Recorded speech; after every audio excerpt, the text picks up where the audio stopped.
আমার জাহাপনার জন্য মামের পক্ষ থেকে স্পেশাল গিফট। জীবনের প্রথমবার সে হয়তো এরকম সারপ্রাইজ পেল। কি যে পাগলামি শুরু করছি আমি নিজেও জানি না। হঠাৎ করে বৃষ্টি নামাতে আমি নিজেও সারপ্রাইজ হয়ে গিয়েছি। সব খুশি যেন এখন আমার কাছে। ট্রেন্ডিং এ থাকা গিফট বানাতে গিয়ে আমার বেহাল অবস্থা, সাথে আমার মেয়ের ছোট্ট হাতের একটা ছাপ।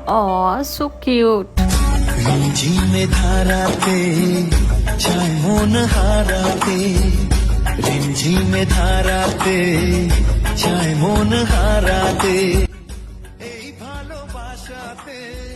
আসসালামু আলাইকুম, কি অবস্থা সবার? হুট করে মাথায় প্ল্যান আসে রাতকে একটা সারপ্রাইজ দিব। বেশ কিছুদিন ধরে আমি ফেসবুকে দেখছিলাম যে এরকম একটা ট্রেন্ডিং ভিডিও যেখানে ঠোঁটের ছাপ দেওয়া থাকবে। এটার জন্য একটা হোয়াইট কালার টি শার্ট প্রয়োজন ছিল আমার, সেটা আমার ভাইদেরকে দিয়ে আনিয়ে নিয়েছি। সাথে আরো দুই একটা জিনিস লাগবে, সেটা হলো কস্টেপ, লিপস্টিক। ফার্স্টে আমি কস্টেপটা ভালো করে লাগিয়ে নিচ্ছিলাম, কারণ লিপস্টিকের ছাপ